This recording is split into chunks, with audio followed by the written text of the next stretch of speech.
Okay, welcome back, folks, to part two. So we left off with this idea that Peter the Great, he is trying to ultimately westernize Russia. So this is a goal of his, the westernization of Russian society. We need to look to Western Europe as a model of change, is what he's trying to say, and this is what's going to make Russia stronger. So there's a saying for one of his officials. He tells him, I know that a lot of you people don't really like the Western ways. You feel that as though Western European society is kind of corrupt. You don't like their liberal ideas, their thoughts, even how they pray, their form of religion. But the reality is, for you know yourself, that though a thing be good and necessary, our people will not do it unless forced to. He realizes, I got to take care of the Streltsy. Kind of a personal vendetta, no doubt. And a political one, trying to get, half-sister Sophia back to the nunnery. We're going to get her well away from that throne. This is me kind of ushering out the old Russia, and I have to force my bringing in the new with my new elite guard that used to be part of my toy soldier army when I was a kid. Because these guys have drilled and drilled and drilled as children, and now they're really a crack team of elite soldiers. So he's going to use them to bring Russia to heel. So the Russian Orthodox Church, we got to get them under control. The head patriarch challenges him, sort of the head of the church. Well, the patriarch has been around since well before the days of Ivan the Terrible, but we also know that Ivan the Terrible, as he restructures the hierarchy of church, it's kind of just generally accepted that the czar is really, he's above the patriarch. Peter's going to make it official. He banishes the role of the patriarch. You're gone. Instead, we're going to set up a group of bishops known as the Synod. And the Synod are basically going to bring him agendas, items for consideration, but they're not going to act on anything without his say-so. And in fact, Peter is going to tell them what he wants done with the church, and then they're going to go do that thing. So the church is now really run under his direction since the Synod directly obeys him. So he reforms the church in this aspect. The second thing he does, reduce the power of the great landowners. Much like how Ivan brought the boyars to heel, he's going to bring the boyars to heel. He's going to set up kind of a table of ranks, he calls it. So if you're a boyar, a noble, you're not just a noble because of your blood, you're a noble by service. You must complete X, Y, and Z. You have to give service to the state. And oftentimes, and this is a big thing that he learned while he did his toy soldier thing, it doesn't matter if you're a noble or not. If you're a peasant and you do your service to the state and you do a heck of a job, you could be promoted to positions of authority, and I will reward you with title and, of course, grants of land. So you get the land, and what comes with that land? The serfs, and all of that tax money, too. So he also modernizes the army, right? So he hires European officers. They're going to help drill his soldiers in European tactics and the use of European weapons. So muskets, cannons, they've become far more normalized within the Russian military system. When you're a soldier now, you're a soldier for life. And by the time of his death, the Russian army is going to have this reputation from here on out as just being absolutely a massive army. 200,000 men standing army is a pretty impressive number for the time. Just because they're huge, though, doesn't necessarily make them the best military. Maybe we'll get more into that when we get into World War I. They're mostly comprised of peasants, where in other parts of Western Europe you have like professional soldiers who have been doing it for a bit longer.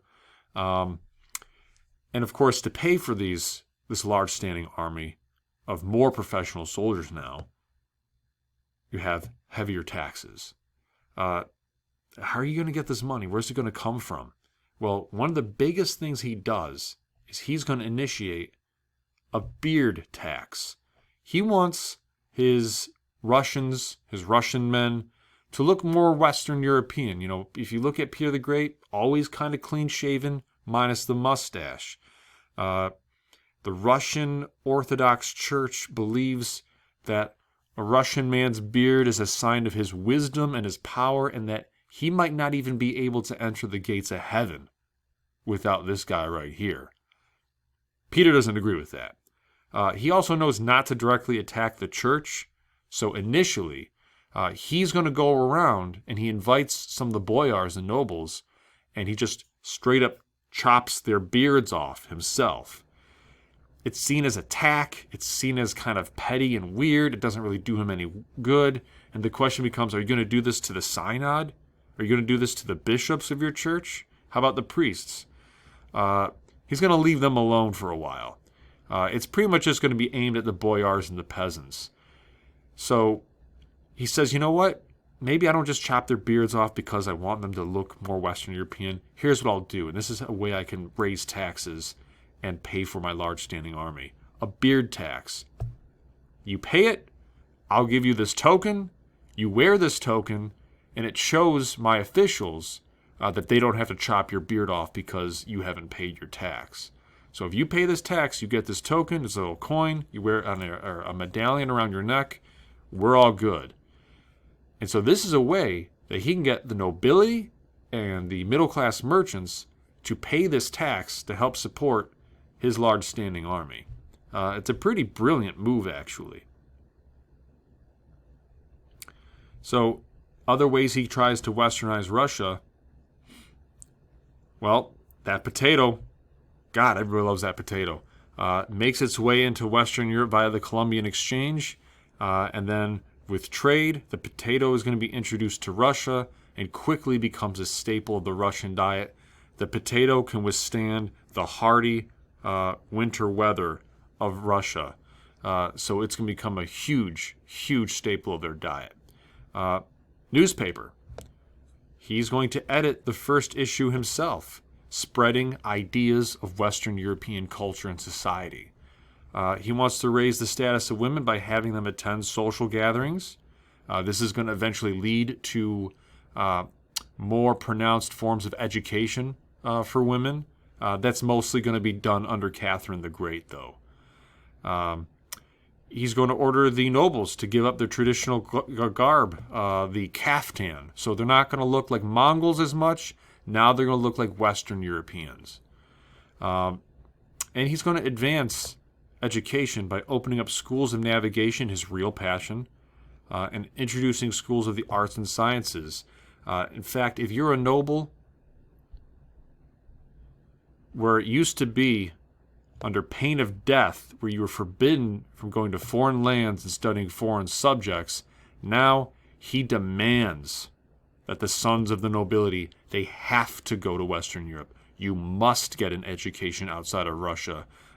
We need to know how to compete properly with these other major powers, especially the major naval powers at the time. Speaking of one of those major naval powers, is Sweden. And they're going to fight in what's known as the Northern War for 21 years as a means to expand their territory. The big idea, get along the Baltic coast so you can get the Baltic Sea, more seaports, more opportunities to trade, more opportunities to become a real competitor on the global scene. Eventually, it's a real back and forth. Sweden has a great military and a superior navy system. They're going to win the majority of the battles initially, but they're going to make a fatal error where they're going to try to invade mainland Russia. That's going to go by incredibly poorly for the Swedish because Russia has a secret weapon. Napoleon's going to learn it, Hitler's going to learn it, and it's that winter. No army comes into Russia truly prepared to deal with the Russian winter. That's usually what's going to wind up defeating them. Peter kind of instills a slash and burn technique where when the Swedish military comes in, any potential crops they could steal, farms, they're going to burn down resources, burn down places where they can get shelter, and basically leave them isolated to the frigid cold. It's a brilliant tactic.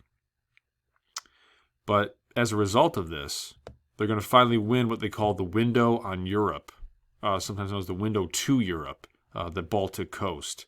So now Peter has these warm water ports that's going to allow him to become, to make Russia a real naval power, which is important because Russia, if you can see from this map, is going to begin to really acquire just a ton of territory from 1682 onward. I mean, you can really see Russia just becoming an absolute empire with an absolute monarch. And one of the earliest jewels of this empire becomes St. Petersburg. And no, it's not named after Peter the Great. It's actually named after his patron. He's named after the patron saint, St. Peter, supposedly, allegedly. So what happens is, in 1703, after acquiring these new Swedish lands, St. Petersburg is a lot like Washington, D.C. when it's first kind of built, where the White House is going to be built. It's a very swampy site. It's very unhealthful. For whatever reason, they seem like an ideal place because of its quick access to some secure waterways along the Baltic Sea and into Western Europe. But it's a desolate swamp, and it's no easy matter to turn a utopian society from a desert swamp, from a swamp-like territory. So in the summer, thousands of serfs are going to be forced to leave their homes and to work on what becomes St. Petersburg. Anywhere between 25,000 to 100,000 people die in these terrible labor conditions. So St. Petersburg is really not all that dissimilar to Washington, D.C. and the White House, where it's primarily built via slave labor.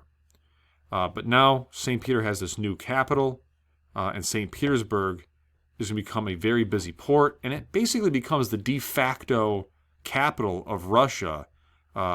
Many nobles are going to be kind of forced to leave the comforts of Moscow at the behest of Peter to settle into St. Petersburg.